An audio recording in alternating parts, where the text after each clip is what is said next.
everybody. Welcome to another episode of The Aspiring Entrepreneur. I'm your host, Hamza Chowdhury. Welcome to episode 4 of Discovering Your Customer series. We're just following my book here, Fire Your Customers. You can download it or buy it from the link below. And for chapter 4, we talk about sort of the customers, the types of customers, right? So in order for any business to be successful, we clearly know it has to have customers. But do we actually understand what type of customers are out there? Right? So in chapter 4 of the book, I actually just wrote a whole chapter of the types of customers, and I actually gave them sort of a rating and a score. So the first customer I'd like to talk to you about today is what we call the frugal customer, right? How many of us out there, we know who this customer is, right? It's the person that asks for a discount, even though, there's nowhere advertised that there's even going to be a discount, but they always want to ask, right? There's the person who says, well, because of the economy, I know that, you could do better in pricing. So it's what I refer to as the frugal customer. So the frugal customer gives out these clues that they're price conscious and they're probably not really going to be good for your business. Why? Because they're obviously going to try to bargain you down. They're going to obviously not see quality and value in your business, but they're going to just see cost. And if the first and only thing that they focus on is cost, this is not someone that you're going to want to do business with. So the rating score in the book, I give a rating score to this type of customer as a score number 3. Okay, so the score number 3 is that they're going to cost you more in the short term and in the long term than they're really worth. Right, so they might be something that you can get right now. You may be able to sign them up today, but they're going to cost you more in sort of the short and long term. Rather, you have someone that isn't a frugal customer. Okay, so the next customer we'll talk about is the baggage customer. Okay, this is the customer that comes to you. They've had a previous experience. They think that the world owes everything to them. They got maybe beat up and bruised by the previous experience. So for example, if you're in a service-based business, they hired another team, for example, to do their project. And then all of a sudden they come up to you hoping that you're going to provide a completely different experience. But in order for them to hire you, they have to go through all of the pains and headaches of the previous encounter. So they have what I call baggage. And there's someone that basically needs help and assistance. Now, I actually give this person a 5. Now, why do I give them a 5? Well, one, they've already gone through an experience. So for you, what you need to do is, as we talked in the previous episode, is you really need to understand their headaches, right? You need to hear them out, understand what their needs are, and how you and your business will be able to sort of resolve those issues. So it is someone who realizes that what if they were cost conscious with the previous encounter, but they realize you sort of pay for what you get. So you can encounter someone like this and realize that, hey, they're actually going to be better than the previous frugal customer because they've already gone through an experience and they're willing to possibly pay more to have a better experience. But it's up to you as the owner or as the manager to go through that and explain how you're going to do better. And you can only do that by, again, listening to the client and then throwing it back at them on how you're going to be different than that previous encounter. Okay? So for the next one, I'm going to talk about the annoying customer. Okay. Now, why did I talk about an annoying customer? That's not obviously a nice thing to say. Some people may say, hey, that's kind of offensive. The annoying customer is someone who doesn't understand that you have to run a business. They are someone who's going to constantly call you. They're someone who are going to constantly email you, call your staff multiple times a day, rather than leaving a simple message or an email saying, hey, give me a call when you can. So this is someone who's going to be maybe visiting your business when you're not even expecting visitors. They're going to be someone who's constantly disrupting your practice, and they're someone who don't realize that your time is precious, that they need to wait. So they're going to always be in your face. Is that someone you really see yourself doing business with? So I give them an actual 2. Okay, so I rate them a score of 2. So again, 1 being the less desirable, 10 being the most desirable, I rate them a 2. And I say not only do they drag you down, they drag your business down. Okay? And the next customer we want to talk about is going to be the actual happy customer, right? So if you're in a business where you're like happy customers, right? Like I see them everywhere, that's great. You're doing a good job. But for some of us who have had happy customers, that's not necessarily just the ideal customer, right? So a happy customer is going to be someone who does care about value, might be frugal, but also is someone who's just positive and fun to be around, right? Someone that you enjoy doing business with, you have pleasant conversations with.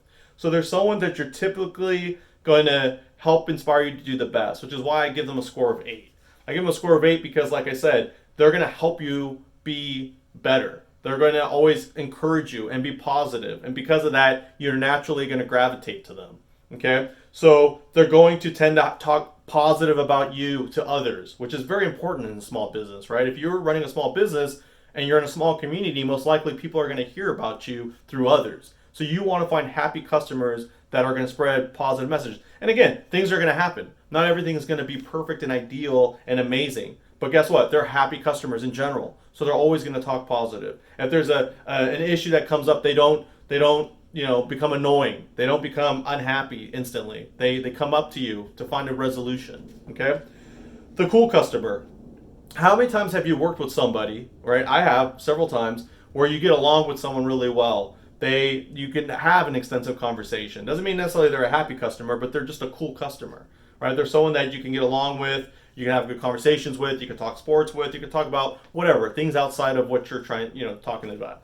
And this person is one thing about it is that they can carry conversations, but what you need to do with this customer is find out their why. So why are they talking to you? Why are they specifically here at that moment with you? Because if you can dig into that, that's going to really help you sort of seal the deal with these types of customers. I give them a similar score of 8, and I say that cool customers tend to be sociable and will always promote your business given the opportunity. They are always sensitive to your schedule and try not to overburden you. In addition, they understand cost, add-ons, and they're easy to talk to. So if you get along with someone and they're cool and you're cool, hey, that's probably someone that you want to do business with because you're going to get along really well, which is very essential in customer management. Okay. And the next one we talk about is the you owe me customer. Okay, this is a customer who walks in the door and thinks the moment that they hand you a check or a payment that you owe them. And because you owe them, they're basically going to boss you around the entire duration of the relationship with you in your business. So because they give you money, they think they're in control.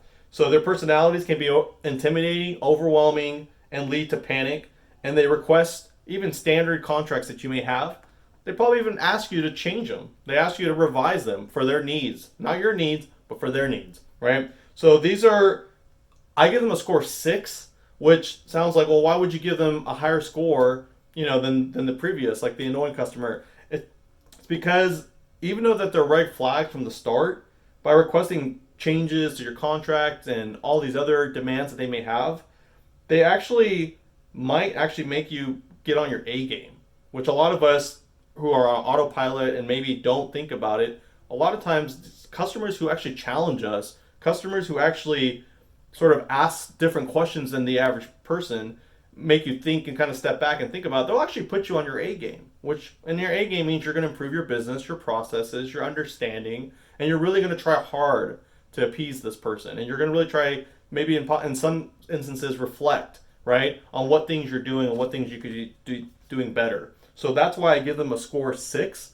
The freeloader customer, right? I personally have a story of a customer where his father-in-law was helping him construct his remodel, and there were some delays in the project, and I actually offered to buy this client a plane ticket for his father-in-law, right? It was a $1,200 ticket, didn't have to do that, did it out of my own good, didn't even get a thank you. So there are customers out there that will try to freeload as much as they can with your services or your products. All right, and the last customer we're going to talk about is the perfect customer. Now, the perfect customer, believe it or not, is actually a mix of the previous customers we described. So they're going to be a mix of frugal, annoying, happy. And someone may ask, well, why would you want a mix of those clients? Wouldn't you just want a happy customer?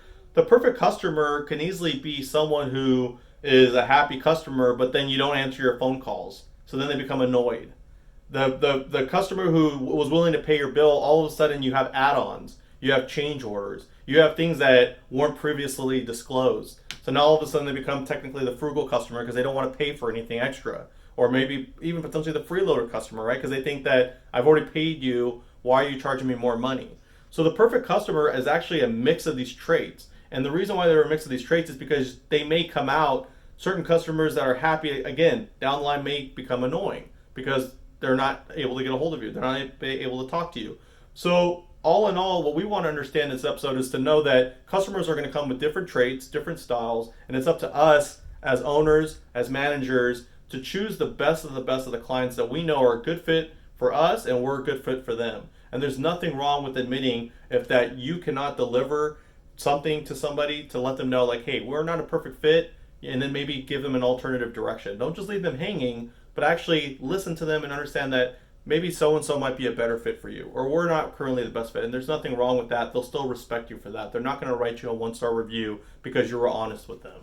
Okay? Being dishonest is what leads to bad reviews in most cases. Okay? So, with all in all with that, I'll see you guys on the next episode. We'll talk to you later. Take care. Thank you.